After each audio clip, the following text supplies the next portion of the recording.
नमस्कार दोस्तों, मैं प्रशांत सिंह आपका अपने यूट्यूब चैनल अधिकारी वाला पे फिर से स्वागत करता हूं। आज हम अपने करंट अफेयर्स की दूसरी श्रृंखला सेकंड पार्ट स्टार्ट करेंगे। हम लोगों ने पिछली बार फर्स्ट पार्ट पढ़ लिया था, जिसमें हम लोगों ने आगे तक पढ़ा था, और आज हम उसका सेकंड पार्ट शुरू करने जा रहे हैं करंट अफेयर्स का। देखते हैं इसमें और क्या क्या चीज़ें हैं जो एग्ज़ाम में उपयोगी साबित हो सकती हैं। तो हम लोग स्टार्ट करते हैं बिना समय बर्बाद किए। सरस्वती सम्मान 2023 मिला 2024 में है। 33वां सरस्वती सम्मान है। पहली बात तो ये इंपॉर्टेंट है यहाँ पे।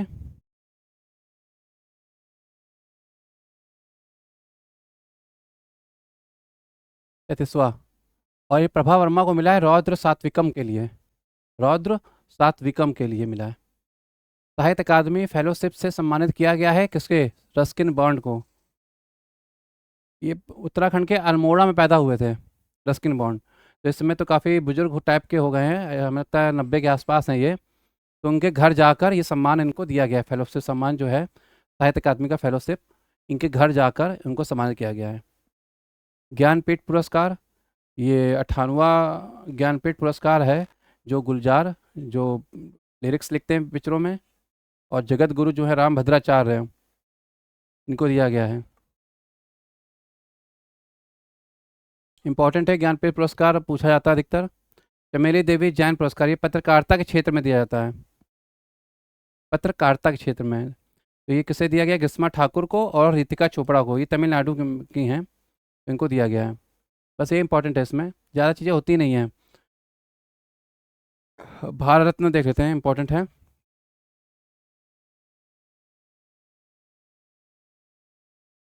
भारत रत्न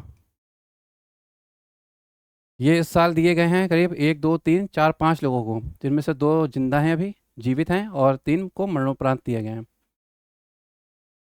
कर्पूरी ठाकुर, लाल कृष्ण आडवाणी, चौधरी चरण सिंह, पीवी नरसिम्हा राव और एम एस स्वामीनाथन।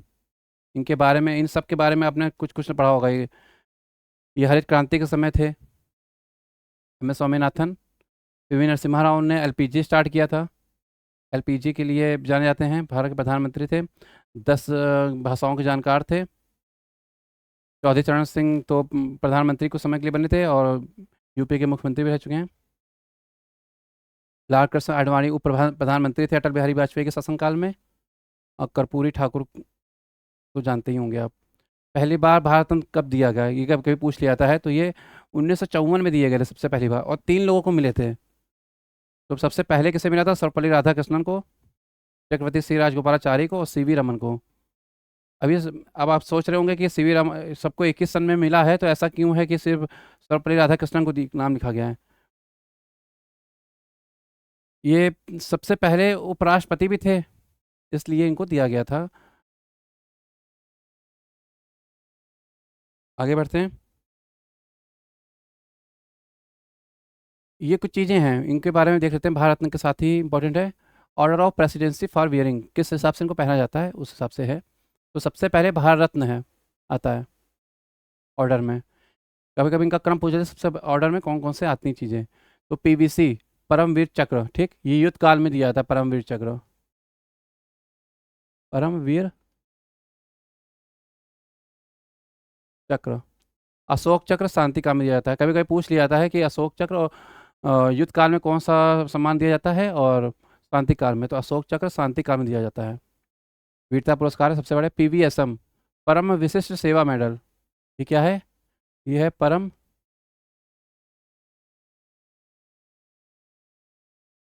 विशिष्ट सेवा मेडल।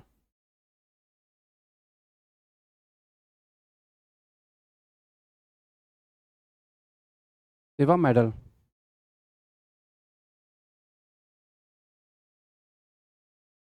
उसके बाद महावीर चक्र और कीर्ति चक्र आते हैं। महावीर चक्र और कीर्ति चक्र। इसके बाद आता है एवीएसएम, अति विशिष्ट सेवा मेडल।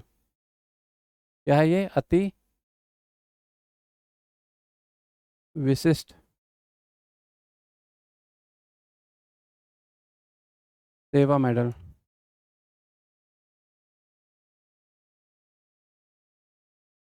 मेडल, ठीक।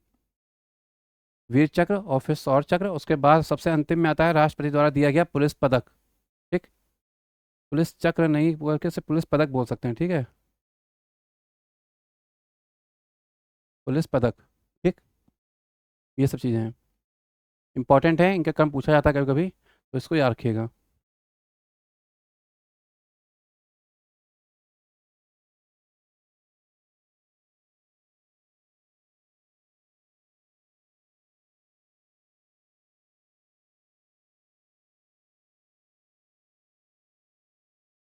ग्लोबल पीस इंडेक्स,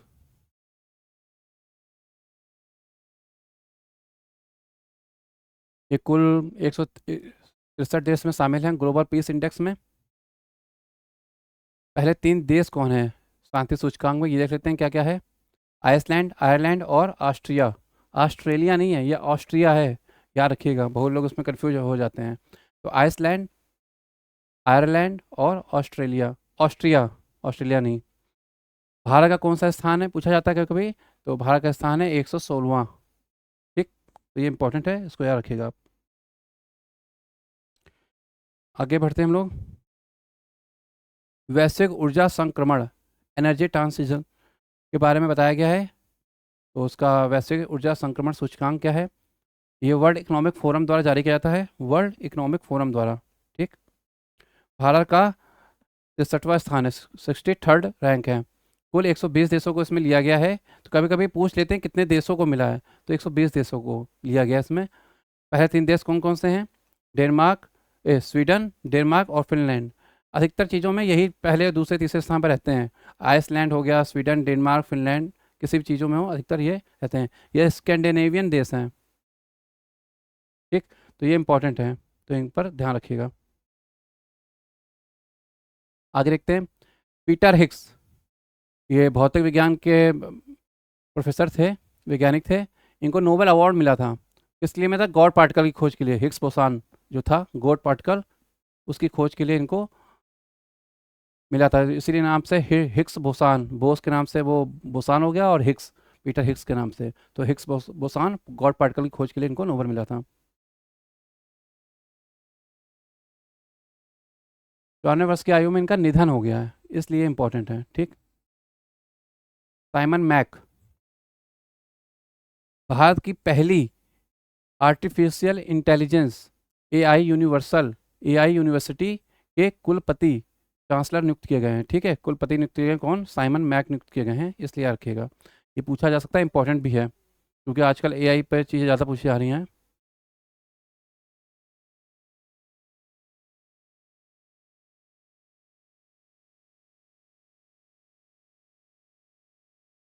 ब्रिक्स, अभी हाल ही में 5 नए सदस्य इसके बने हैं। शुरुआत में 6 थे, लेकिन ब्राज़ील अलग हो गया, तो कह रहा हूँ ब्राज़ील कह रहा हूँ, अर्जेंटीना अलग हो गया, तो इस वजह से इसके देश हो गए 5। मिस्र, इथोपिया, ईरान, सऊदी अरब, ठीक, ये अरब है, और संयुक्त अरब अमीरात, यूएई। ये नए 5 सदस्य हैं। अब इनकी संख्या कुल कितनी हो गई, 10 हो गई है। 2010 में साउथ अफ्रीका को शामिल किया गया था, उसके पहले ये ब्रिक थे सिर्फ, ब्रिक। ब्रिक नाम किसने दिया, वो अर्थशास्त्री थे जिम ओ नील ने 2001 में दिया था। ये भी इंपॉर्टेंट है, पूछा जाता है अधिकतर कि ब्रिक नाम किसने दिया, या ब्रिक्स नाम किसने दिया, तो जिम ओनील थे। ये किससे संबंधित थे, अर्थशास्त्र के क्षेत्र से संबंधित थे। और कब दिया नाम, 2001 में। साउथ अफ्रीका को कब शामिल किया गया, 2010 में। और ये 5 नए सदस्य जो हैं, इनके बारे में भी याद रखिएगा। अब इसके नाम की कैसे फॉर्म बनेगी, ये तो आप देख लेंगे, क्योंकि पहले तो ब्राज़ील, रसिया, इंडिया, चाइना और साउथ अफ्रीका चल रहा था। वर्तमान में थल सेना अध्यक्ष कौन है, GNS राजा सुब्रमण्य है। ठीक, राष्ट्रीय चिकित्सा आयोग का अध्यक्ष डॉक्टर BN गंगाधर, गंगाधर हैं ये, को नियुक्त किया गया है। ठीक, तो ये अभी याद रखिएगा, राष्ट्रीय चिकित्सा आयोग का अध्यक्ष।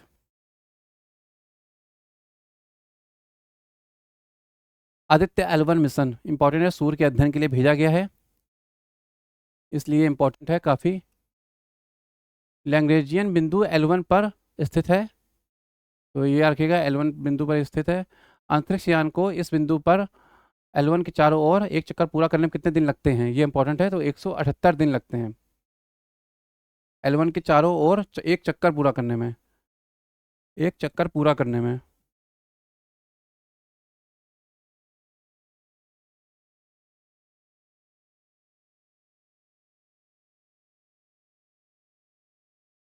लैग्रेंज बिंदु क्या होता है इसके बारे में देख लेते हैं। एक ऐसा बिंदु जहां पर सूर्य और पृथ्वी के गुरुत्वीय बल बराबर होते हैं।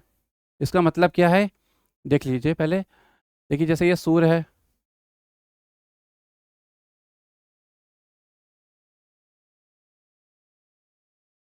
जैसे ये है, ये सन है, और ये अर्थ हो गया, ये हमारी अर्थ हो गई। तो इनके बीच में अगर कोई चीज़ रख दी जाए, मान लीजिए, तो गुरुत्वाकर्षण इसका ज़्यादा है सूरज का, तो ये जो है अपनी तरफ खींचेगा। और अगर पृथ्वी के करीब रख दिया जाए तो ये इसके करीब खींचेगा। तो ये L1 बिंदु पे रखा गया है। L1 बिंदु मतलब यहाँ पे, इस जगह ऐसे शिफ्ट कर दिया गया इतनी दूरी पे ऐसे। और भी बिंदु होते हैं लेकिन ये स्थिर है। 5 बिंदु हैं करीब, L1 L2 L3 L4 L5। तो ये स्थिर एक है, यहाँ पे रखा गया है, और इसी के चक्कर में घूमता रहता है। ठीक, ये चीज़ है।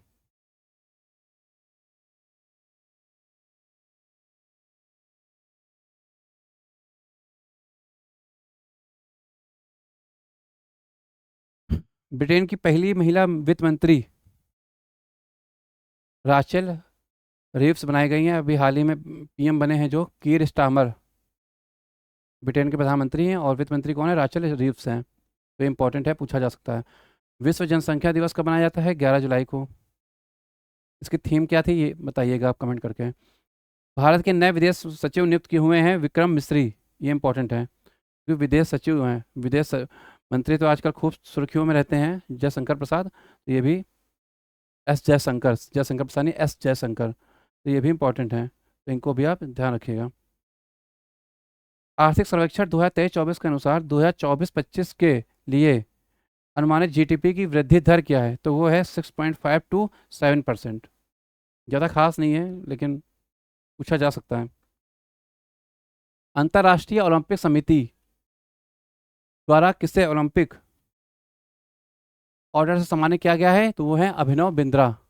ठीक, आईओसी द्वारा किसे सम्मानित किया गया है, ओलंपिक ऑर्डर से, तो ये अभिनव बिंद्रा हैं। ठीक, शूटिंग के चैंपियन है, तो इनके बारे में थोड़ा है। लगातार 7वां बजट किसने पेश किया हुआ है, निर्मला सीतारमण।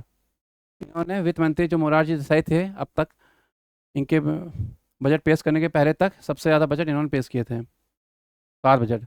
बल्कि 4 बजट तो हैं ही, 2 अंतरिम बजट भी इन्होंने पेश प्रस्तुत किए हैं। तो हिसाब से तो अगर देखा जाए तो मोरारजी देसाई का इन्होंने रिकॉर्ड नहीं तोड़ा है, लेकिन 4 बजट ये भी प्रस्तुत कर चुके हैं, 7 बजट ये भी प्रस्तुत कर चुकी हैं, तो अभी टूटा नहीं है, लेकिन लिखा हुआ है। तो विश्व का सबसे गर्म दिन 22 जुलाई 2024 को घोषित किया गया है, तो इसको याद रखिएगा। कभी कभी ऐसे क्वेश्चन भी आ जाते हैं कि विश्व का सबसे गर्म दिन कौन सा घोषित किया गया है, तो इम्पोर्टेंट हो जाते हैं। इस दिन वैश्विक औसत सतह का तापमान जो है 17.15 डिग्री सेल्सियस तक पहुंच गया। एवरेज टेम्परेचर है ये, सिर्फ एक जगह का नहीं है, औसत पूछा गया है, याद रखिएगा।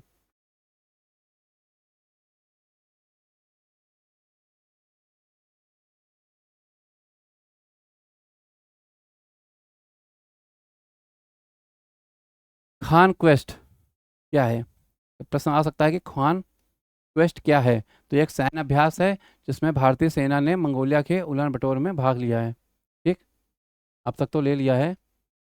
तो और ये मल्टीनेशनल पीस कीपिंग मिशन है, एक्सरसाइज है। ठीक है, ठीक, पीस कीपिंग मतलब कि शांति से संबंधित। ठीक, शांति से संबंधित। कारगिल विजय दिवस कब मनाया जाता है, तो 26 जुलाई को मनाया जाता है। आप जानते हैं 1999 का समय था कारगिल। एनटीए के महानिदेशक के पद से किसे हटाया गया है, तो ये हैं सुबोध कुमार सिंह को हटा दिया गया है। अभी इतना घोटाला होगा तो हटाए तो जाएंगे किसी न किसी को, तो इनको हटा दिया गया है महानिदेशक के पद पर। अंतर्राष्ट्रीय योग दिवस 21 जून कहाँ आयोजित किया, श्रीनगर जम्मू कश्मीर JNK में आयोजित किया गया है। ठीक है, JNK में 21 जून को। इसकी थीम पूछ सकते हैं क्या थी, स्वयं और समाज के लिए योग। V Shantaram life time achievement award किसे दिया गया है, तो ये दिया गया है सुब्बैया नल्ला मुथु को।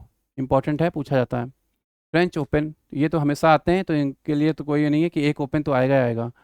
आपको पता है कौन कौन से ओपन होते हैं, एक सबसे पहले जो होता है वो होता है जनवरी के महीने में ऑस्ट्रेलियन ओपन, फिर फ्रेंच होता है, फिर इसके बाद आता है विंबलडन ओपन और फिर अंतिम में होता है यूएस ओपन लास्ट में। ठीक, तो ये फ्रेंच ओपन है। कार्लोस अल्काराज ने अलेक्जेंडर जेवरेव को हराकर जीता। तो जीता किसने है? कार्लोस अल्काराज ने। हराया किसे है? अलेक्जेंडर जेवरेव को। अब आयोग को स्मार्ट हो गया है, लड़के याद करके आते हैं किसने जीता है, वो पूछता है किसको हराया है, तो इसलिए इसको भी याद रखिएगा। पर्यावरण प्रदर्शन सूचकांक भारत का 180 देशों में 176वां स्थान है। बहुत बुरा स्थान है। ठीक, पहले 3 स्थान पर देख लेते हैं देश कौन कौन से हैं। वो हैं एस्टोनिया, लग्जमबर्ग और जर्मनी। एस्टोनिया, लग्जमबर्ग और जर्मनी पहले 3 स्थान पर स्थित देश हैं। ठीक, इसलिए इसको याद रखिएगा। तो 180 देशों में 176वां स्थान है। अगर पूरा पढ़ेंगे तो इससे फ़ायदा ये रहता है कि याद आ जाता है कि अच्छा पर्यावरण के बारे में पूछ रहा है। 120 देश इसमें नहीं थे क्योंकि, तो आंसर क्वेश्चन गलत करने में और ऑप्शन पिक करने में परेशानी कम होती है।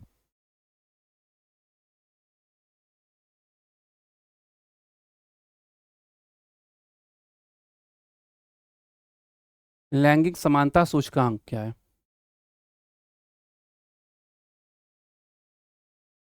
इसमें 129वें स्थान पर है, 129th रैंक है भारत की। ये वर्ल्ड इकोनॉमिक फोरम द्वारा जारी किया जाता है। ये भी पूछा जाता है कि किसके द्वारा जारी किया गया है, तो वर्ल्ड इकोनॉमिक फोरम WEF द्वारा जारी किया गया है।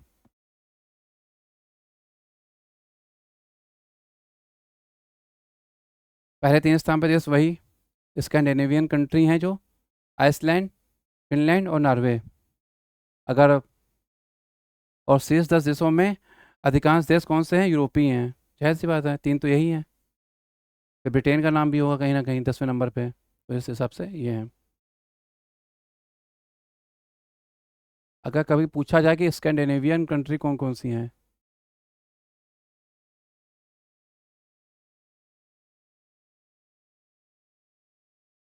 इस स्कैंडिनेविया का पठार भी एक है वहाँ पे, तो उसी के नाम से ये देश माने जाते हैं। और ये देश हैं Norway,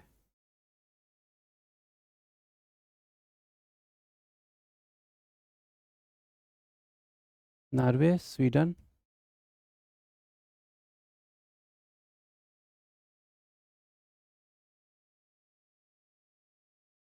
Norway, Sweden, Finland, Denmark और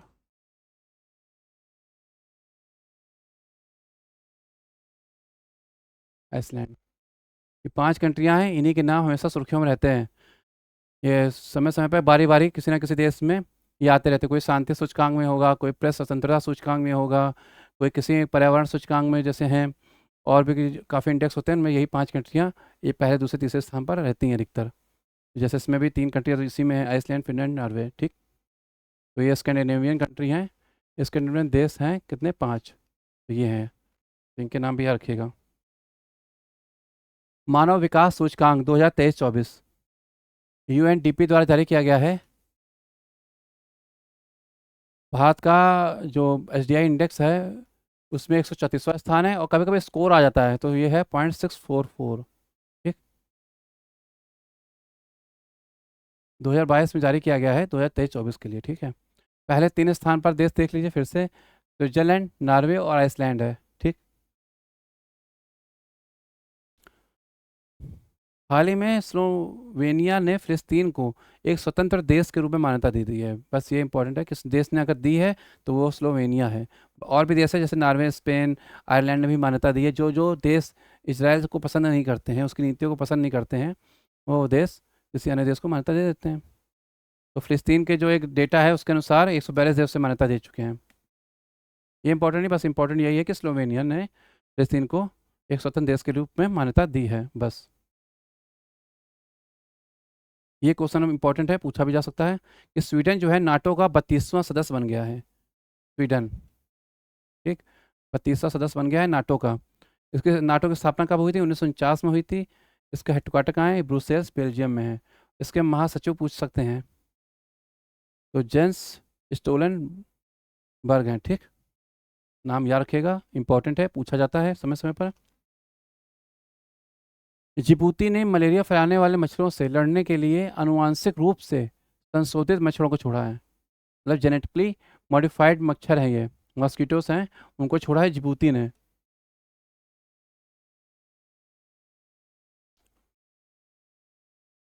तो याद रखिएगा, आनुवांशिक रूप से, ठीक है, जेनेटिकली मॉडिफाइड रूप मॉस्किटोस को छोड़ा है।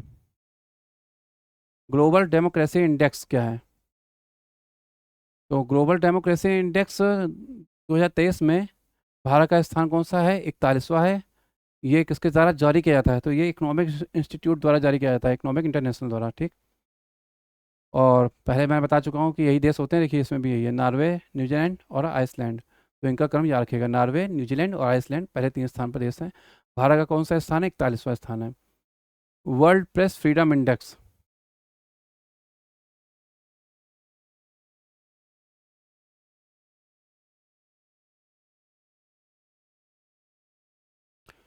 वर्ल्ड प्रेस फ्रीडम इंडेक्स 2024 जारी कौन करता है इसे? Reporters without borders. भारत का कौन सा स्थान है? 169वां स्थान है।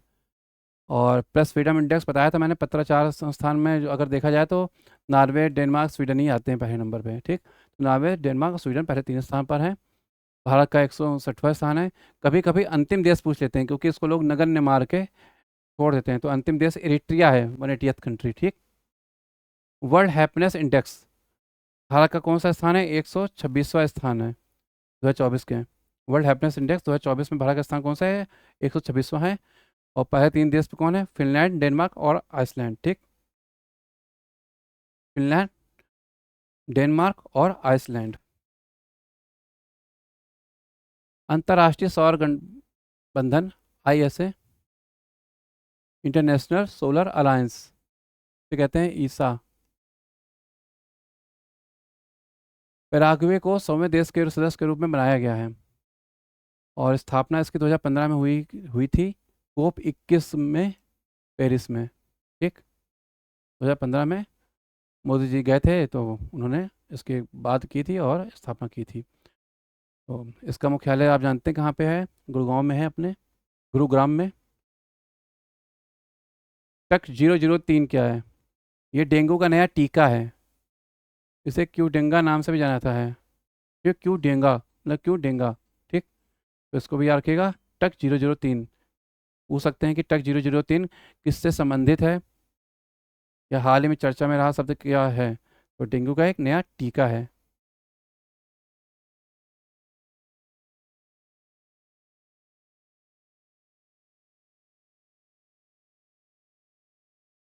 तामजा ब्लू होल, ये इंपॉर्टेंट है, सब अभी हाल ही में सुर्खियों में जगह आई है। तो उसके बारे में सबसे गहरा ब्लू होल है, ये मैक्सिको के अंदर चेतुमल खाड़ी में पर मिला है। मैक्सिको के चेतुमल खाड़ी में मिला है। जल के अंदर बना एक सिंक होल होता है। ब्लू होल का मतलब ये है, जल के अंदर एक सिंक होल है। कोई भी चीज़ अगर इसमें डालेंगे तो ये जल से अपने सोख लेगी, खींच लेगी, का मतलब है। अभी सिंक में पानी भरिए बंद करके, और जैसे ही सिंक का ढक्कन हटाएंगे तो पानी देखिए किसी तेज़ी से घुसता है उसके अंदर। तो वो ये चीज़ है, ठीक। यूरोपीय संघ ने AI को रेगुलेट करने के लिए कानून को मंजूरी दी है। आर्टिफिशियल इंटेलिजेंस को रेगुलेट करने के लिए कानून लाया है यूरोपीय संघ ने, तो उसको मंजूरी मिल गई है, ठीक है। सांग्रीला वार्ता, सांग्रीला डायलॉग एक जगह है, होटल है ये सांग्रीला नाम का वहाँ पे, सिंगापुर में। तो वहीं इसका आयोजन होता है, इसी के नाम से ही चलता है, होटल का नाम है सांग्रीला। 21वां संस्करण है इसका। इसे एशियाई सुरक्षा शिखर सम्मेलन भी कहा जाता है। पहली बार ये 2002 में आयोजित हुआ था। भारत की ओर से किसी ने भाग नहीं लिया, इसलिए ये चर्चा में है और इम्पोर्टेंट भी है, इसीलिए पूछा भी जा सकता है। ये कथन के रूप में आ सकता है, 3-4 कथन दे देंगे कि सांग्रीला वार्ता का आयोजन सिंगापुर में होता है, ये इसका 21वां या 20वां संस्करण है, ऐसे पूछ लेंगे। या फिर पूछेंगे कि इसकी पहली बार इसका आयोजन 2004 में या 2002 में किया गया था, और भारत की ओर से विदेश मंत्री एस जयशंकर ने भाग लिया, ऐसे 4 दे देंगे। तो इसमें आंसर यही होगा कि भारत की ओर से किसी ने भाग नहीं लिया। तो इसका मतलब है एस जयशंकर, तो सवाल नहीं उठता ना, और क्वेश्चन गलत हो जाएगा, ठीक। तो इस तरह भी इसको क्वेश्चन आने के चांसेस हैं। तो ये इंपॉर्टेंट है कि यहाँ भारत की ओर से किसी ने भाग नहीं लिया है। पेन प्रिंटर अवार्ड 2024, ये अरुंधति राय को मिला है। बस इतना इंपॉर्टेंट है, अगर आ जाए तो अच्छी बात है। प्रिट्जर अवार्ड 2024 किसे गया? रिकेन यामामोटो को दिया गया है, जापान के हैं, वास्तुकला के क्षेत्र में दिया जाता है ये। पदक के साथ क्या दिया गया है? $1 लाख दिए गए हैं। आजकल ये भी पूछ लेते हैं, तो इसलिए लिखा है। एबेल पुरस्कार गणित क्षेत्र का नोबेल कहा जाता है इसे। ये दिया गया है प्रोफेसर मिशेल ताला ग्रांडे को। ये फ्रांसीसी हैं, फ्रेंच हैं, और इनकी जो इनको मिला है वो प्रायिकता की एक थ्योरी है और एक फंक्शनल एनालिसिस पर दिया गया है। ठीक है, प्रोबेबिलिटी पर और फंक्शनल एनालिसिस पे ही दिया गया है। तो कभी कभी पूछ लेते हैं तो याद रखिएगा, हल्का फुल्का थोड़ा दिमाग में रहती चीज़ें तो गलत होने की संभावनाएं कम हो जाती हैं। अंतर्राष्ट्रीय Booker award 2024 Jenny Erpenbeck, German के हैं, नाम ही समझ में आ रहा है, जेनी एरपन बैक जर्मन के हैं, और माइकल हॉफमैन ट्रांसलेटर हैं। नहीं, इनको संयुक्त रूप से दिया गया है। ये पूछा जाता है, बुकर अवार्ड, अंतर्राष्ट्रीय बुकर अवार्ड, ये सब इंपॉर्टेंट है। स्थापना कब की गई है? 2005 में की गई है। उपन्यास कौन सा है? कैरोस। उपन्यास कौन सा है? कैरोस है। जेनी एरपनबैक जर्मन इन्होंने लिखा है, जर्मनी लैंग्वेज में, जर्मन लैंग्वेज में, और इसको ट्रांसलेट जो इंग्लिश में किया है वो किया है माइकल हॉफमैन ने। इनको संयुक्त रूप से ये उपन्यास दिया गया है, उपहार अंतर्राष्ट्रीय बुकर अवार्ड दिया गया है उपन्यास कैरोस पर। Guillermo Cano west press freedom award है ये इनका। तो ये किसे दिया गया है? फिलिस्तीनी पत्रकारों को दिया गया है। 3 मई को मनाया जाता है। गुरलेमो कैनो एक पत्रकार थी, इजराइल की जहाँ तक है कैनो, और इनको गोली मार के इनकी हत्या कर दी गई थी। तो इन्हीं के लिए ये पुरस्कार शुरू किया गया था। ठीक है, 3 मई को इनकी गोली मार के हत्या हुई थी, इसी दिन को ये मनाया जाता है, इसलिए तो 3 मई को मनाया जाता है। आगे बढ़ते हैं। अंतर्राष्ट्रीय क्वांटम और प्रौद्योगिकी वर्ष, संयुक्त राष्ट्र यूएन ने वर्ष 2025 को विज्ञान के प्रति जागरूकता बढ़ाने के लिए इसे घोषित किया है। ठीक, 2025 को क्या घोषित किया है? अंतर्राष्ट्रीय क्वांटम एंड प्रौद्योगिकी वर्ष। ठीक, क्वांटम एंड टेक्नोलॉजी ईयर याद रखिएगा, घोषित किया है। अंतर्राष्ट्रीय ओलंपिक वर्ष क्या है? 23 जून को मनाया जाएगा हर साल, और उसकी थीम क्या है? Let's move and celebrate. हाल ही में अभी 11-12 अगस्त को ओलंपिक का समापन हुआ है, तो इम्पोर्टेंट है, पूछा जा सकता है। अंतर्राष्ट्रीय जैव विविधता दिवस 22 मई को मनाया जाता है। कुछ तारीखें हैं, कुछ दिन हैं, लिखे हुए हैं। वैसे आने के अगर दिवस पूछा जाएगा तो उसकी थीम पूछी जाती है, और अगर दिन भी पूछा जाएगा तो पूछा जाएगा जिस माह में एग्ज़ाम हो रहा है। जैसे कि मान लीजिए आरओ का एग्ज़ाम है, वो दिसंबर में होना है, तो दिसंबर की डेट पूछेंगे वो। और अगर अक्टूबर में पीस एग्जाम होना है तो अक्टूबर या सितंबर के आसपास की डेट पूछेंगे, तो उसको याद रखिएगा। विश्व मलेरिया दिवस 25 अप्रैल को मनाया जाता है, और पृथ्वी दिवस पूछा जाता है अधिकतर, ये 22 अप्रैल को मनाया जाता है।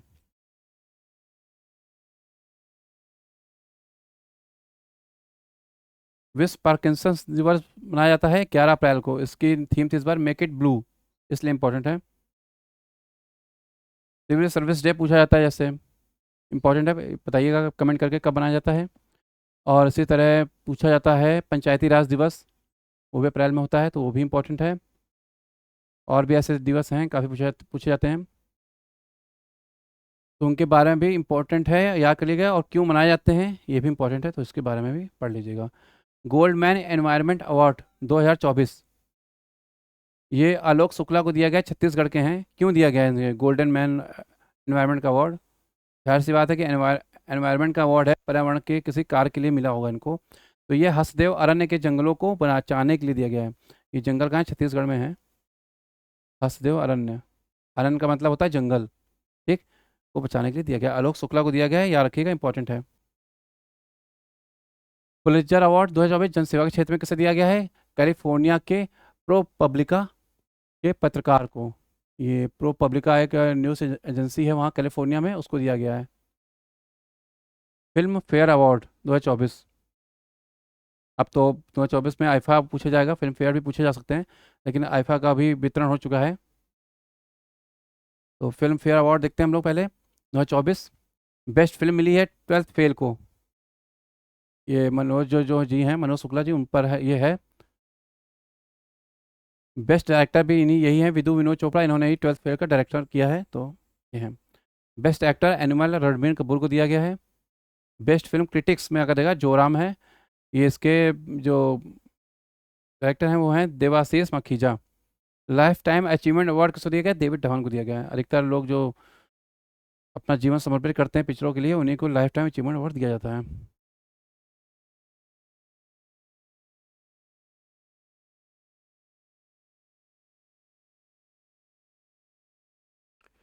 फ्री फायर मिशन क्या है?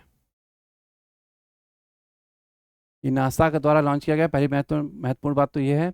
और ध्रुवों पर ऊष्मा का उत्सर्जन करने का अध्ययन करने का ये मिशन है। तो क्या उत्सर्जन होता है ऊष्मा का, कैसे क्या होता है, उसके बारे में ये इंपॉर्टेंट है। तो नासा के द्वारा लॉन्च किया गया इसलिए इंपॉर्टेंट हो जाता है।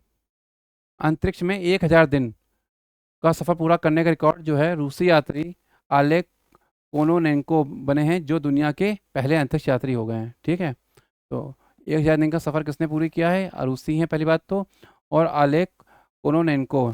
ठीक, अब ये ऐसा करने वाले पहले व्यक्ति हो गए हैं दुनिया के। अग्निबाण रॉकेट स्वदेशी रॉकेट है, 3D printed semi cryogenic rocket है, जिसे चेन्नई की अग्निकुल कॉस्मोस ने विकसित किया है। अब इसमें इंपॉर्टेंट क्या है? इसमें इंपॉर्टेंट ये है कि पहली बात तो ये किसी चेन्नई की कंपनी है अग्निकुल कॉस्मोस, उसने किया है। और सेमी क्रायोजेनिक है, 3D प्रिंटेड है और सेमी क्रायोजेनिक है, इसलिए इंपॉर्टेंट है कि वो क्रायोजेनिक है। ऑपरेशन संकल्प क्या है? ये भारतीय नौसेना द्वारा एक माल्टा में जहाज़ था, उसको जो पायरेट्स थे उनसे बचाने के लिए ये चलाया गया था। तो MV रुएन के 17 चालक जो दल के सदस्य थे, 17 लोग, उनको समुद्री लुटेरों जो पायरेट्स थे उनसे बचाया है। कहाँ बचाया है? माल्टा में। एक माल्टा में बचाया है, तो ये इंपॉर्टेंट है।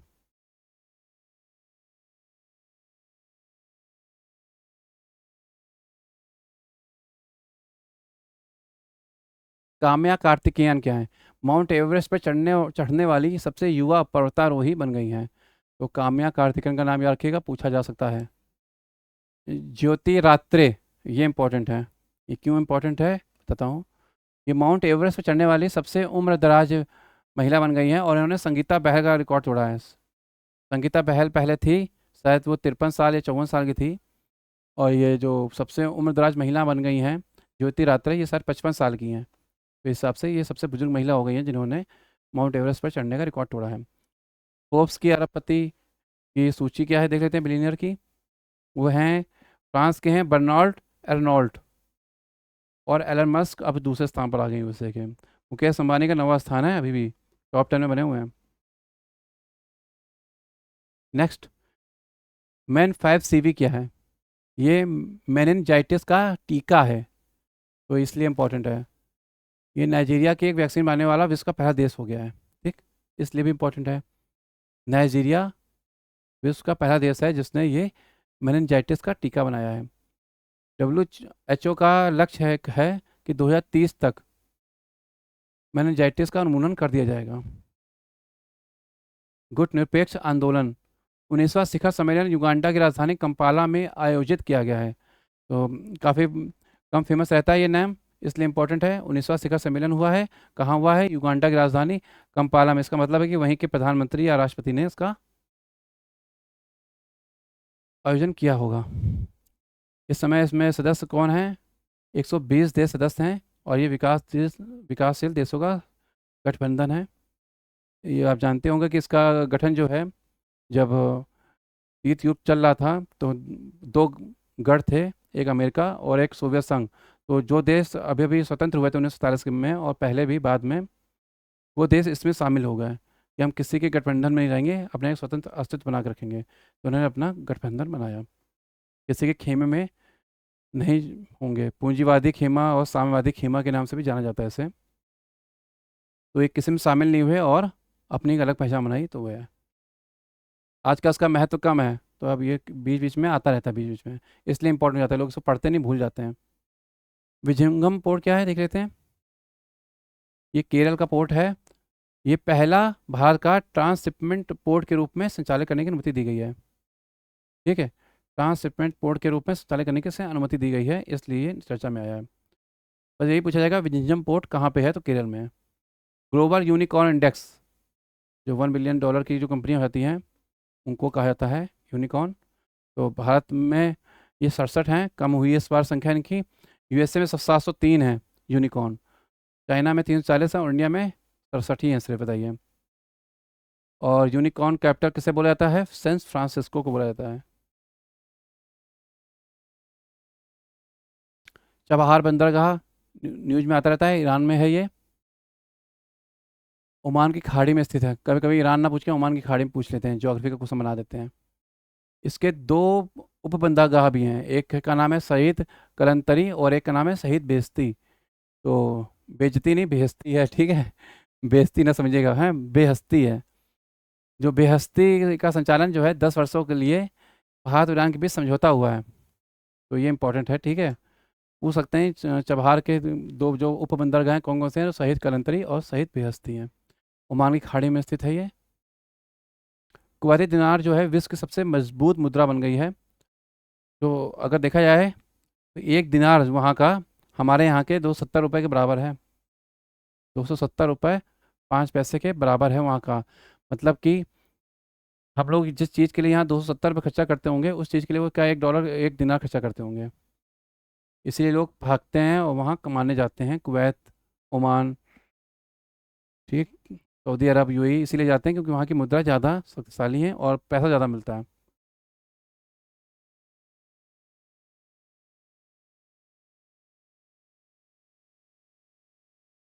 कोझिकोड, ये भी केरल का है। तो इसे एक साहित्य शहर घोषित किया गया है, ठीक है। कोझिकोड का ही पूरा नाम कालीकट है, पहली बात तो याद रखिएगा, जमोरिन वाला कालीकट है ये। केरल का कोझिकोड भारत के पहले यूनेस्को के साहित्य शहर के रूप में घोषित किया गया है। साहित्य शहर है, याद रखिएगा। संगीत शहर नहीं है, ग्वालियर ना समझ लीजिएगा। ग्वालियर को संगीत शहर घोषित किया गया है। यूनेस्को विश्व स्मृति रजिस्टर, ये इंपॉर्टेंट है। ये क्यों इंपॉर्टेंट है बताता हूँ, क्योंकि हिस्ट्री से संबंधित कुछ चीज़ें हैं इसमें। रामचरितमानस, पंचतंत्र, हृदय, लोकलोचन और सुल्ताना का सपना, ये रुकैया हुसैन द्वारा लिखित है। ये पूछा जा सकता है, सुल्ताना का सपना। और सरय हृदय लोकलोचन जो है, ये आनंदवर्धन द्वारा रचित है। ठीक, ये कश्मीर के एक राजा थे उस समय, तो उनके द्वारा रचित है ये आनंदवर्धन द्वारा। ठीक, वहाँ के दरबारी इतिहास कुछ होंगे कभी कभी ये, तो लिखा गया है सरय हृदय लोकलोचन।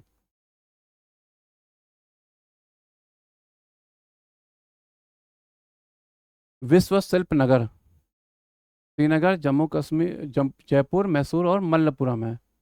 ठीक, श्रीनगर, जयपुर, मैसूर और मल्लपुरम। तो 2024 में विश्व शिल्प परिषद द्वारा सम्मान प्राप्त करने वाला चौथा शहर बन गया है। कौन सा देश शहर बना है? ये है श्रीनगर, जो है चौथा शहर बन गया है। चौथा शहर कौन सा है? ये श्रीनगर है। इनको पहले से घोषित किया गया है, जयपुर, मैसूर और मल्लपुरम को। और 46वीं वर्ल्ड हेरिटेज कमेटी मीटिंग की मेजबानी जो है कर्नाटक के हम्पी शहर द्वारा की गई है। तो याद रखिएगा, ये इंपॉर्टेंट है। ठीक, ऐसे क्वेश्चन कभी कभी पूछे आते हैं। राजा जी नेशनल पार्क आपके बारे में बताता होगा कहाँ है? ये उत्तराखंड में है, राजा जी नेशनल पार्क।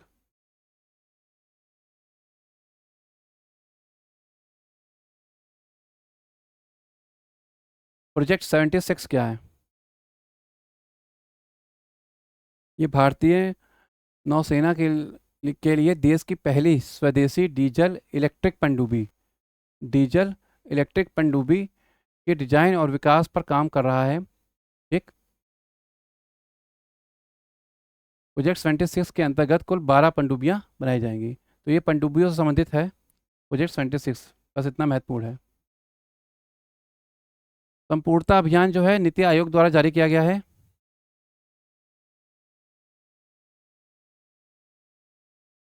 जिसका उद्देश्य क्या है? आकांक्षी जिलों और आकांक्षी ब्लॉकों में 6 चिन्हित संकेतकों को परिपूर्णता प्राप्त करने में मदद करना है। संपूर्णता अभियान किसके द्वारा जारी किया गया है? नीति आयोग द्वारा किया गया है। और ये सामाजिक आर्थिक क्षेत्र से संबंधित हैं, जो संकेतक हैं। ठीक, जो पिछड़े हैं, जहाँ स्वच्छालय नहीं है, शौचालय नहीं है, स्वच्छता का ध्यान नहीं दिया जा रहा है, उन पर कार्य किया जाएगा। वर्ल्ड हेपेटाइटिस डे 28 जुलाई को मनाया जाता है। तो 29 जुलाई को क्या मनाया जाता है? सही है। टाइगर डे भाई, tiger day, it's time for action, इसकी थीम है। हेपेटाइटिस क्या है, इसके बारे में देख लेते हैं। हेपेटाइटिस क्या होते हैं? अंग्रेजी के 5 अल्फ़ाबेट हैं, वो होते हैं ABCDE। इनमें से जो ए और ई हेपेटाइटिस है, ये जल के द्वारा होते हैं, ठीक, कॉन्टामिनेटेड बाई वाटर, ठीक, जल के द्वारा होते हैं। और जो BCD हेपेटाइटिस हैं, ये ब्लड टू ब्लड होते हैं, कॉन्टैक्ट, मतलब कि ब्लड रिलेटेड डिसीज है ये, ठीक। ये पानी के द्वारा होता है और ये ब्लड के द्वारा, ठीक। तो ए और ई रखेगा। बाल गंगाधर तिलक बीच में भी चर्चा में थे, इनकी ये जयंती जयंती थी शायद। तो इनके समाचार पत्र हम लोग देख लेते हैं क्या है।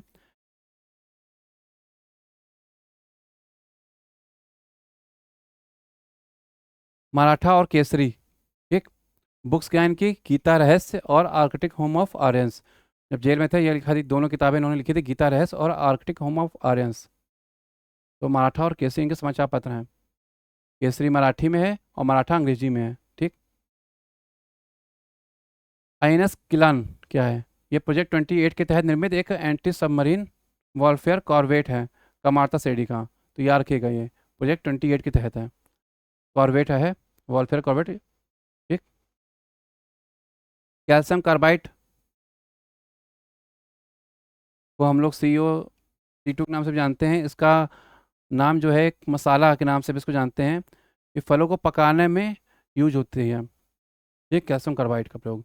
एसिटिलीन गैस के उत्पादन में भी इसका प्रयोग होता है, ये एक इसकी नई चीज़ है, तो इसको भी याद रखेगा। एसिटिलीन गैस के उत्पादन में भी इसका यूज होता है। पूर्वी लहर अभ्यास क्या है? भारतीय नौसेना द्वारा भारत के पूर्वी तट पर किया गया है। पूर्वी लहर इसीलिए नाम है इसका, भारतीय नौसेना द्वारा किया गया है। चक्रवात रेमल अभी हाल ही में पश्चिम बंगाल की खाड़ी के पास आया था। ये रेमल नाम जो है, इसके द्वारा दिया गया है, ओमान के द्वारा दिया गया है, इसलिए इंपॉर्टेंट है यहाँ पे। स्कॉच ESG अवार्ड क्या है? ये REC लिमिटेड जो है, इसको दिया गया है। ये महारत्न कंपनी हो गई है REC, ठीक है। तो स्कॉच ESG अवार्ड। व्योम मित्र क्या है? ये महिला रोबोट है, व्योम मित्र, काफ़ी चर्चा में रही है, जो अंतरिक्ष यात्री मिशन पे जाएगी एक गगनयान के साथ। पहले अंतरिक्ष में उड़ान भरेगी सबसे पहले यही, उसके बाद मनुष्य को भेजा जाएगा। और J1 क्या है?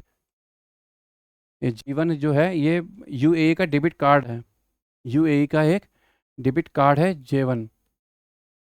तो आज के लिए बस इतना ही है करंट अफेयर्स। इसको देखिए, पढ़िए, समझिए, और इसके बाद हम लोग एक क्लास शुरू करेंगे आगे की, करंट अफेयर्स क्लास लाते रहेंगे और धीरे धीरे पढ़ते रहेंगे। Okay, thank you.